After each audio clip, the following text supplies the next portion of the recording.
And we're back again with the Marantz 2265B receiver. Now that we got the technical side of things all pretty much fixed up, all back in working condition, it is time to make this thing look nice again. In order to do so, as you can clearly see, I have disassembled the whole entire faceplate, which really was some work. I can tell you that much. Disassembled the whole thing, of course, in order to be able to replace the diffuser paper. This is what was in there, and I don't know, it does appear to be original. I'd be very surprised if it wasn't. I'm kind of surprised at how thick it is. It's not all that terribly transparent. I guess it just blocks a lot of light from coming through. And as you can see, that stuff is really discolored from the ultraviolet light coming from the light bulbs. So we're going to replace it with this. We actually had this lying around. My mother used this to make some Christmas decoration last year, so that was quite handy. It's a bit thinner than the original stuff, but it should be fine, and it should let a lot more light pass through. Because the dial lights, I was very surprised at how dark this thing lit up. Because if you look at photographs on the internet, it just looks like there was a floodlight in there. But no, this thing extremely dim. You could barely even see it. So I don't know if there is something wrong with this stuff. But anyway, so we're going to be replacing the diffuser paper also on the back of these lights right here. Already got this detached on one side. Of course, the nice thing is I don't have to be very precise with this stuff, because there is only part of the dial that actually lights up. It's not the whole entire thing like in the non-B version, the older version. So you can also see I disassembled, took off those shrouds that were on there. That was some serious work. Man, oh man. Really required some patience, but I got it.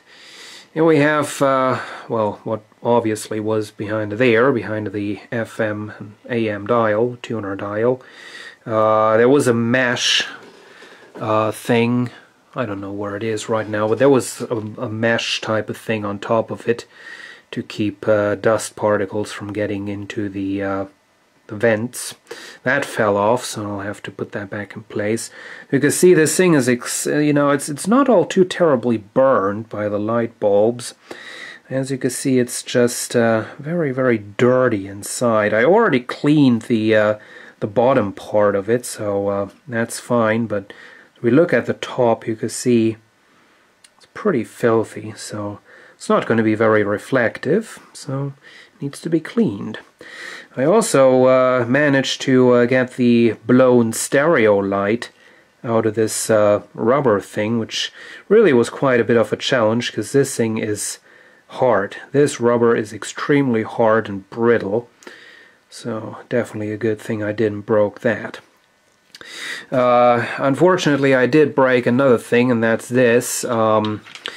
This thing, epic fail. Previous owner got to this and replaced light bulbs. And that is the crack that I made.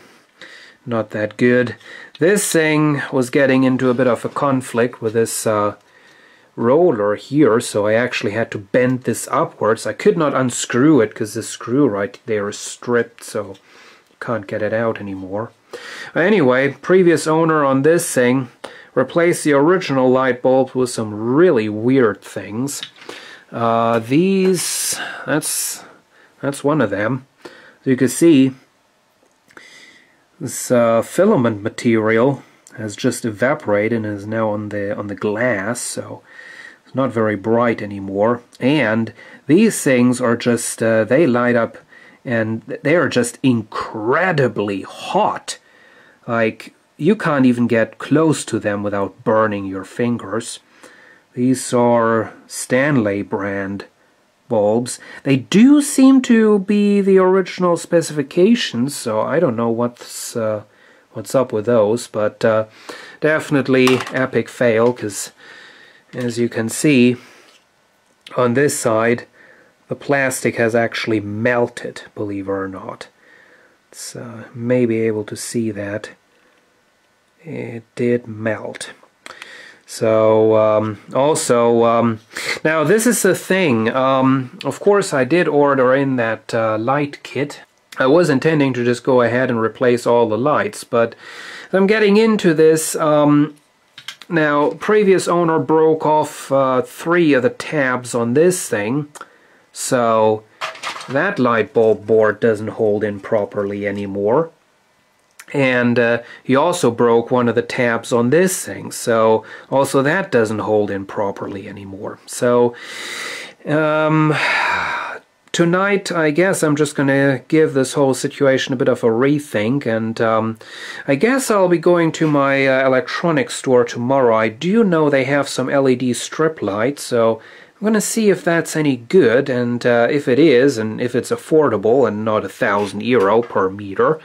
What I'm going to do is I'm going to get some of that. That's just an idea I'm having, because you know, the lighting system, as I just said, with all those broken tabs, it's kind of screwed up anyway, and I'd have to hot glue things and here and there and this and that, so either way it wouldn't be a perfect kind of restoration, so we might as well improve it a little bit and make this all a little more reliable. I now have the 2 shrouds all cleaned up.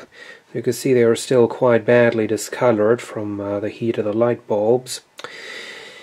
Now, whenever I did that, I had some more accidents happening, broke some more of those tabs off, or, I mean, I didn't really broke them off, they just randomly, completely out of nowhere, just snapped off.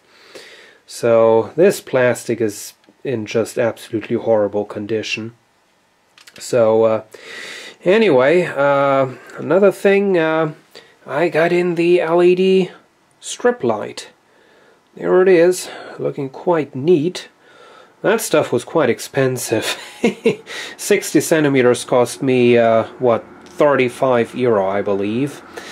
So it's quite expensive. It is a deluxe version with silicone insulation and 3M tape on the back, etc., etc. So there is that, and I've already gone ahead and I have prepared this. This is, of course, the holder for the meters right there.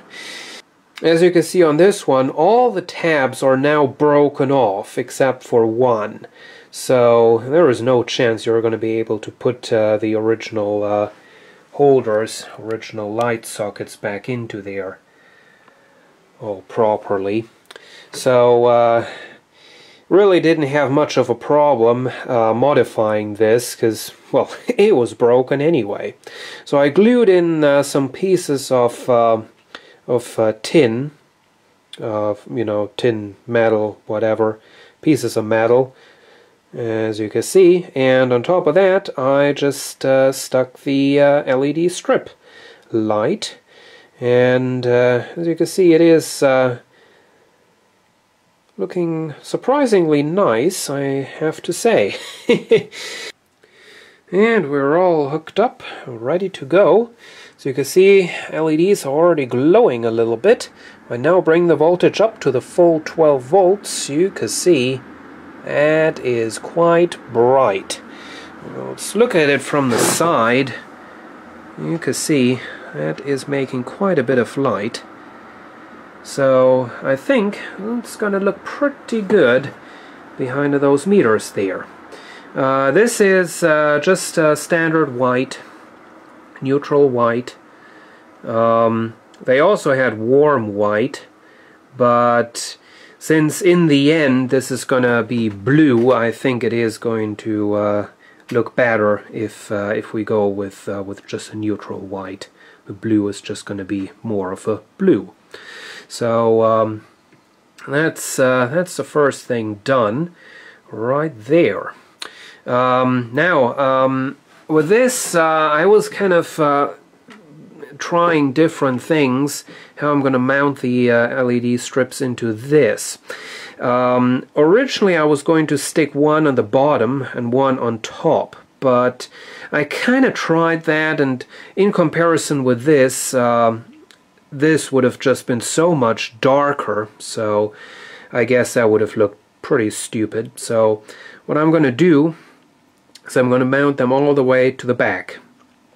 Now I know on the back we already have the connectors for the original lights, and well, you've guessed it, that will have to go. I already took out the connectors for the meter lights, and this one will have to go as well. Problem is, it does have some kind of, you know, some points on there, some supports for some point-to-point wiring.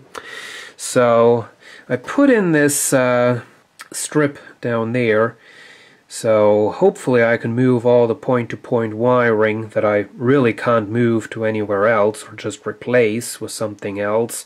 Hopefully I can move all that point-to-point wiring down onto that strip.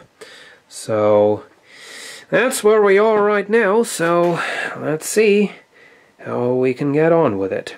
Now continuing with what appears to be the most complicated part of the light replacement project, diffuser paper. Here is one of the originals. Well, that's a nice comparison. This obviously is supposed to be white. Well, it no longer is, so here we have this stuff that my mother used for making Christmas decorations. It should work as well, and well, if it doesn't, oh well. Anyway, should be better than nothing. I'm not gonna pay any crazy amount of money for the proper stuff that they sell that may or may not be just the same as this. You can never know. But there it is. I put some double-sided tape on there to stick it in place. So hopefully that's gonna work. Really not impressed with that. I'm really not impressed with that at all. Like, I mean, if you just look around, that Kenwood over there, for example, also has a nice backlit dial, and it works completely without diffuser paper. So I really don't know why Marantz had to incorporate this. Really not impressed with it, because it's really just another thing that that is making problems over the years. Here we have an adventurous construction that includes 3 transformers, 8 reel-to-reel tapes, an old maths book, and 3 microcassettes, and this is all to push the newly made LED assembly down into the shroud that goes behind the tuning dial. Once again, I cut a sheet from this piece of tin and stuck the LEDs onto there, and that is all being sticked into this. So while that gets hard and stable, hopefully I can go ahead and put this thing in place. As you can see, made a little hole so that the cable can go through there without getting bent around all too much. I also successfully got the new diffuser paper in place. It's not quite perfect, but I'd say it's good enough.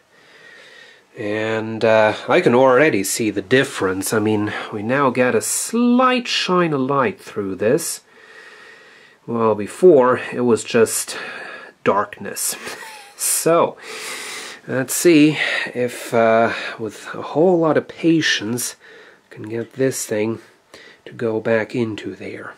Well, good news, very good news. Without causing any further damage, I managed to get this shroud back into its place. Here we got the meters. Now have this all hooked up to the power supply, and let's turn this on. Just start at 8 volts. You can see at 8 volts there's already some light coming out, and dear, camera's making this look a lot brighter than what it is in reality. Let's see if I can fix that. Okay, this is more like it. So let's go ahead and bring the voltage up a little bit to 10 volts, and as you can see, already getting some nice blue in there. And we now bring it up to the full 12 volts. That's the maximum voltage. Look at that.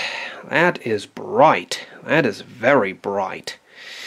That's good. That's very good. Not so much because I want this to be bright. This is good because I probably won't be having the full 12 volts to run this. Now, let me turn this off again so we can take another look inside. Now, this is the AC power supply to the original lighting. As you can see, I got that all soldered to that terminal strip already. And this supplies around about 8 volts. Now, if we rectify that, we can put the 8 volts into the meters. And, well, everything else as well. With the result that we've just seen, it's going to be pretty dim. With a smoothing capacitor, we should be able to bring this up to something between 10 and 11 volts. So capacitor plus rectifier, and we should be getting a pretty bright display. Pretty nice looking display. So that's what I'm gonna try to do. Because the big advantage that running the LEDs with 11 volts instead of 12 is going to be lifetime. If we go with 11 volts instead of 12, the current is only 50% of what it usually would be. So that would be quite advantageous, quite desirable. So let's see if we can make that happen. And here we have the result. Basically, this is the same as I did before. The openings to the rear have been closed up with this sheet of metal, tin or whatever. On top of that, I stuck the strip light. There it is. That is connected over there, and that goes through to a cable out there. I'd say that's all quite neat. So let's go ahead and put it in. The second light holder is in its place, right there. I'm currently gluing on this this stuff again. Hopefully that's gonna stick. It's not really necessary, but you know, it was there, so it might just as well stay there. I got this pretty much done. This is where the old light bulbs used to be hooked up. Now that is going over here, and I got the rectifier bridge mounted to that. I got the stereo light bulb in place. Now, you may be surprised, why are you putting the light bulb in there when you're replacing everything else with LEDs? Well, a couple of problems. The most significant problem, I could not find any sort of LED-based solution that would have looked properly.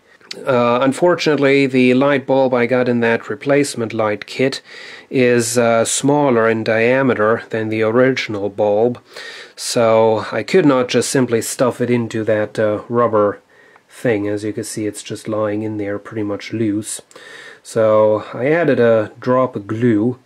It's not the glue I used, it does not dry up and seem to get incredibly hard, so in case it has to happen, I should be able to pull out the light bulb again quite easily.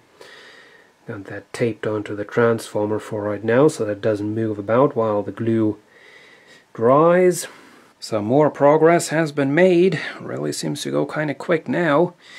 Got the, well, the mesh stuff is all stuck in place, so that worked.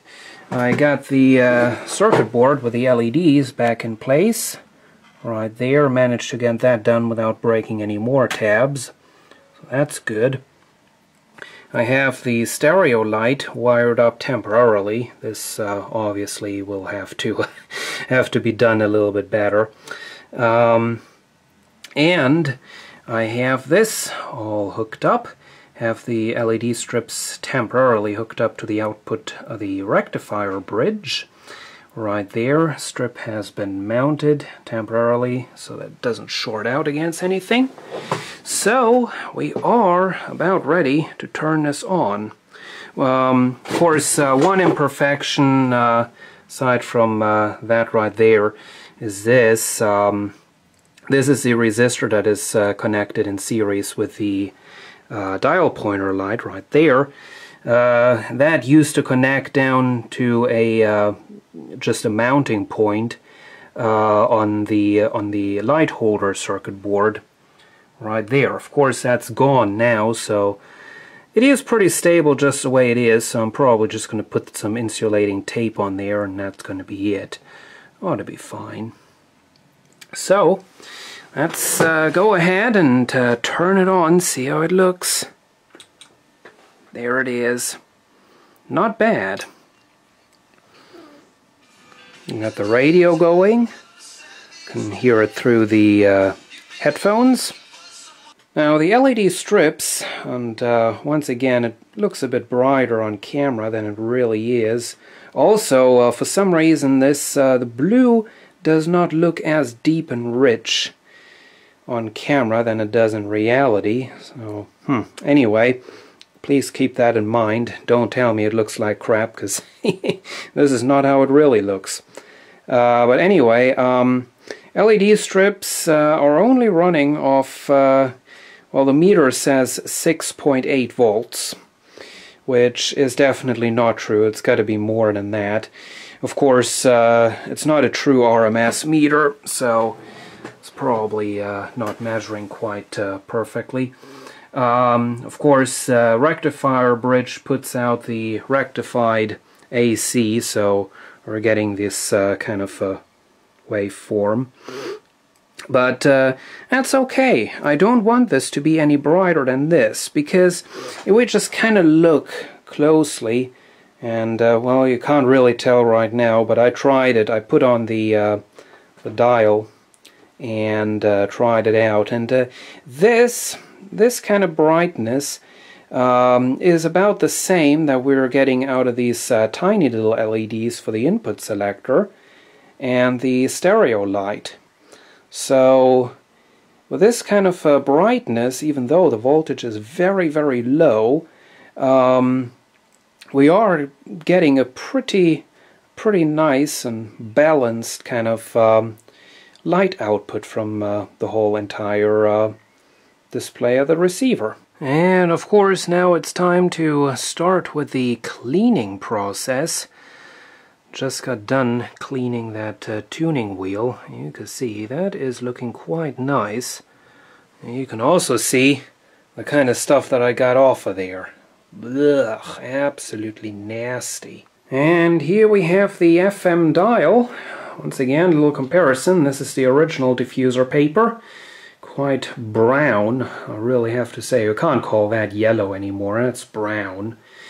Then here we have the new diffuser paper. I didn't bother to make those little holes, just cut some slots, it's just the same.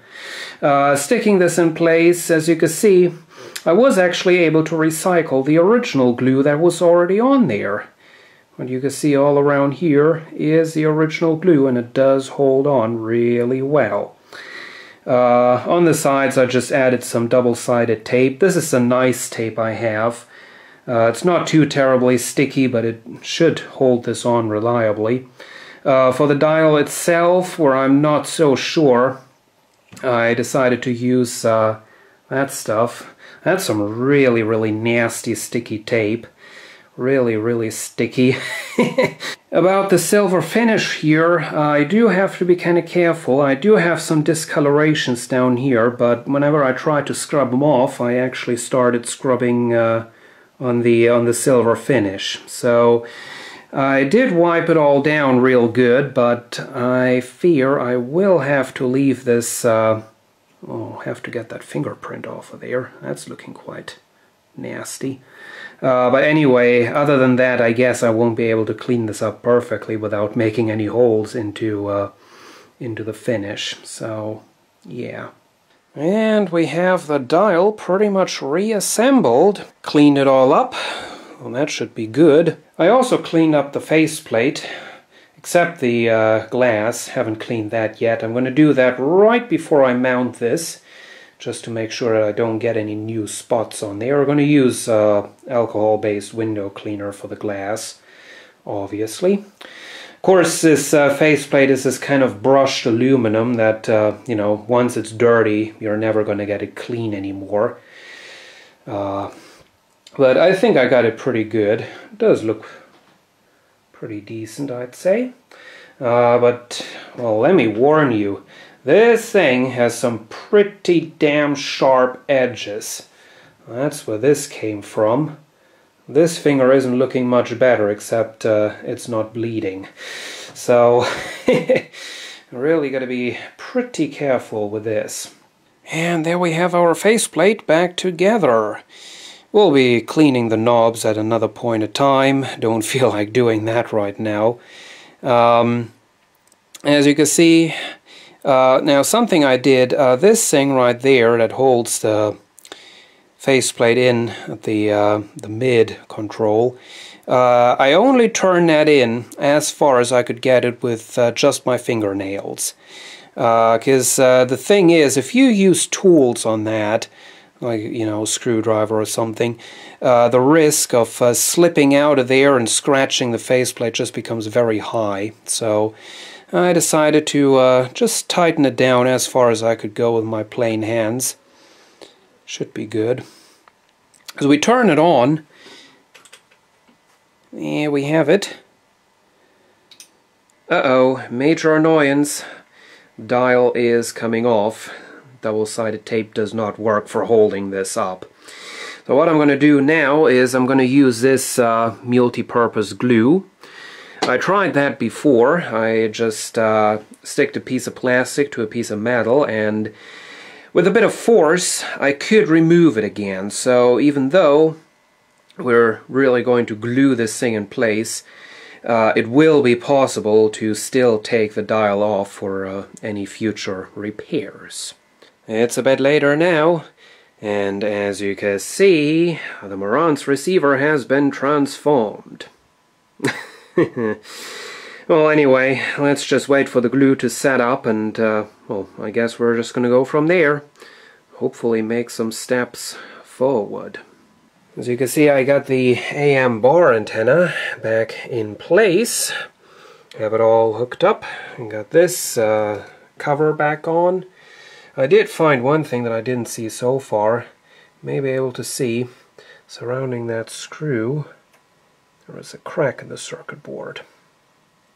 Now it doesn't go through any of the traces, and you can't really reach it from the underside anyway. There is a fuse holder in the way, so I'm not going to worry about it. Also, I already have the bottom cover back on with all the screws, so taking that all apart again, I don't think it would really be worthwhile, considering that the chances that anything's really damaged are pretty low.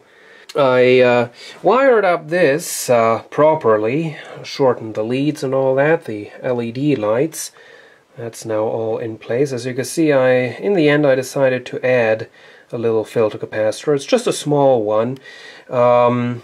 It did increase the voltage from, what did we have? I think 6.8 or something. It brought that up to 7.9, I believe. The lights are a bit brighter now, and I actually do like it better that way. And also without the cap, I was noticing a little bit of flickering from the LEDs, so you do have to have a little capacitor to take care of that, even if you are using a full wave rectifier bridge. So that's all done. And well, I also took the cover into the shower and washed it, so really quite amazed. That thing looks like brand new. Well, not quite, it does have a few scratches, but as you can see, it really cleaned up quite well. So I'll have to find some screws for that, and then I can put that back on there. Well, I have to clean the knobs on the front, but I think, knock on wood, I think that's pretty much it. for the Marantz. One thing I would like to point out, after I put the this whole dial back together after super gluing it, this bottom part, this metal thingy that runs along all the way, right there, that one, you don't want to screw that down too tight, because it's going to put pressure on the underside of that of the dial, causing it to come loose at the top. That's what happened with the sticky tape. So what I did now is I did screw it on, but I left the screws pretty much loose. I mean, I put it on tight enough so that nothing's rattling, but no more than that. So that should be all fine. And there it is. The Marantz 2265B receiver from 1978. All repaired, all cleaned up, all functional, all finished. And I am happy. I'm really happy. This was quite a major project, and I'm glad that it's finally done. What else did I do? Well, I put on the top cover, obviously. Found some proper screws for that, as you can see. I cleaned up all the knobs, so... the faceplate is a little bit scratched. It does have some marks on there, but I'd say all in all it does look pretty good now.